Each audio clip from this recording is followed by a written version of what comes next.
Pharma company వద్దని చెప్పి 6 నెలల నుంచి చేస్తున్నారు మీరు ధర్నా. మరి ఎందుకు మళ్ళీ మళ్ళీ అధికారులు వస్తున్నారు మీ ఊరికి, ఎందుకు వస్తున్నారు? గ్రామ సభలు పెడుతున్నారంట, ప్రజాపాయ సేకరణకు వస్తున్నారు వాళ్ళు.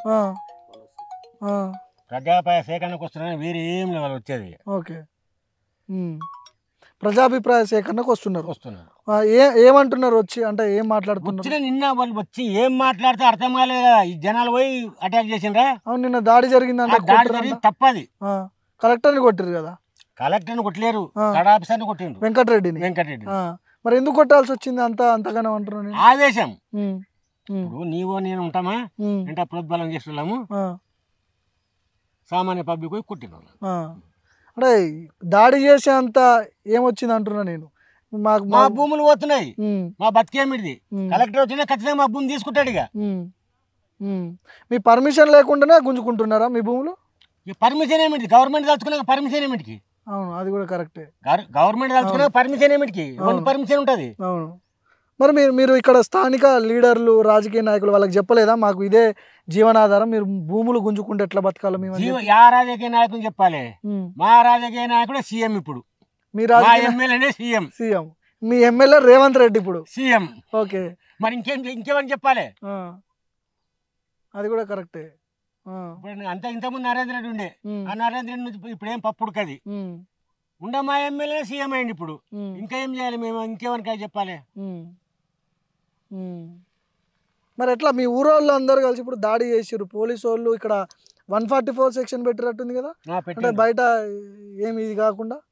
బయట ఏం లేదు, 144 సెక్షన్ అమలైందని అంటున్నారు. కానీ ఇప్పుడు అసలు ఊళ్ళో జనాలు ఉంటాయి కదా, రాత్రి అటాక్ చేసిన పోలీసుల భయానికి ఆడవిల్ల మొత్తం పొలాల కాడికి పోయినరు, పొలాలకు వెళ్ళిపోయారు. మళ్ళీ రాత్రికి వస్తారేమో భయపడి కూర్చున్నారు. ఇప్పుడు ఊరు ఎట్లున్నదంటే భయం గుప్పిట్లున్న చూడు, భయం గుప్పెట్లున్నది. ఇప్పుడు 50 మందినో 100 మందినో అరెస్ట్ చేసిరంటే కదా పోలీసు వాళ్ళు. రాత్రి 1 గంట టైంకి వస్తే ఇంట్లో కొట్టిండ్రు, ఏం చేసి కొట్టి ఇల్లు తలుపులు కొట్టేది, బండి మీద వేసుకొని పోయారు పోలీసులు. అసలు మెయిన్ వాళ్ళు ఇంటి పెట్టిండ్రు. మెయిన్ వాళ్ళు ఎవరు? దెక్కపోయినరు. మెయిన్ వాళ్ళు ఏ పార్టీ వాళ్ళు ఉన్నారు ఇంట్లో? 2 పార్టీలు, అంత పొలాలు పోయిన అన్ని పార్టీలు కలుస్తారు కదా.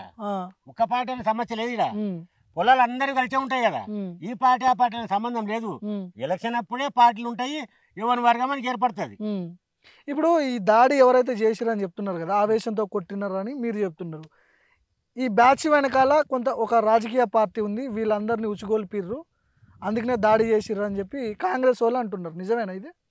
నీకు తెలియదు, అది నేను చెప్పాలి వాళ్ళ కాస్కర్, నీకు అర్థమైంటది ఇప్పటికే, నేను చెప్పకూడదు అవన్నీ. అంటే నువ్వు చెప్పొచ్చు, నేను మాట్లాడకూడదు, నువ్వు చెప్పొచ్చు. ఒక సాటి గ్రామస్తుడిగా, సాటి బాధితుడిగా నువ్వు మాట్లాడొచ్చు కదా. గ్రామస్తున్నే ఇప్పుడు నా పొలం కూడా పోతలేదు, నాకేం ఇబ్బంది అయితే లేదు. మీ గ్రామంలో అయితే సమస్య ఉంది కదా. మా గ్రామం సమస్య అని చెప్తున్నా నేను. ఇప్పుడు బీఆర్ఎస్ వాళ్ళు ఉన్నారని అంటున్నారు, కుల్లా చెప్తున్నా నేను. దాడి వెనక బీఆర్ఎస్ పార్టీ వాళ్ళు ఉన్నారని చెప్పి కాంగ్రెస్ వాళ్ళు అంటున్నారు. నిజమే కదా? కాంగ్రెస్ వాళ్ళు ఉన్నారు, బీఆర్ఎస్ వాళ్ళు ఉన్నారు, పొలాలు పోయిన రైతులు వాళ్ళ ఆవేశంతో నిన్న ఈ అటాక్ జరిగింది చూడు. ఓకే, ఇట్లా ఎన్నిసార్లు వచ్చారు మీ ఊరికి? మేము ఇది చేస్తాం, కంపెనీ పెడతాం, ఫస్ట్ ఇంతకు ముందు ఇవ్వండి అని చెప్పి. ఫస్ట్ ఇంతకు ముందు వస్తే ఆ రోజు వద్దని చెప్పిండ్రు, మళ్ళీ చెప్పిండ్రు కలెక్టర్కి రాక సార్ ఇది మా ఈ ఫార్మా గురించి పోతే మాకు ఇబ్బందులు ఉంటాయంటే చెప్పిండు. సార్ మళ్ళీ ఏదో సర్దుబాటు చేసి ప్రజలు నొప్పించి వద్దంటారా ఏమంటారా అని వస్తే నిన్న రైతుల కోపం వచ్చి ఆ పని చేసిండ్రు, కొట్టిరు.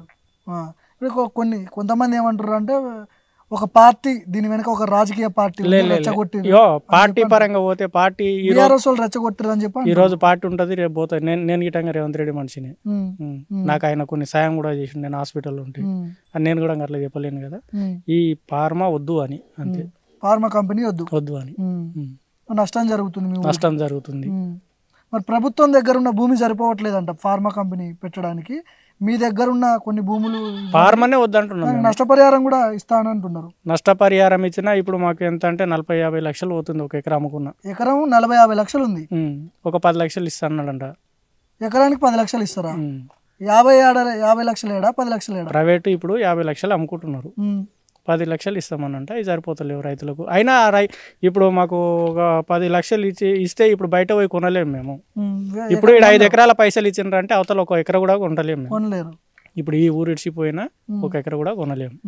ఇప్పుడు ఈ లగచర్ల మొత్తం అందరూ వ్యవసాయం మీద బతికేటోళ్ళే ఉన్నారు, మొత్తం వ్యవసాయమే. వేరే ఉద్యోగాలు హై స్థాయిలో ఎవరు లేరు, పెద్ద స్థాయిలో లేరు. మేకలు చివరిగా ఏం చెప్పాలనుకుంటున్నావా ముఖ్యమంత్రికి, మీ ఎమ్మెల్యేకి? మాకు ఫార్మా వద్దు, భూములు పోవద్దు, మా బతుకులు మేము బతకాలి అంతే. ఒకరి చేతి కింద పోయి బతికే కంటే మావి మేము చేసుకొని బతుకుతాం అంతే.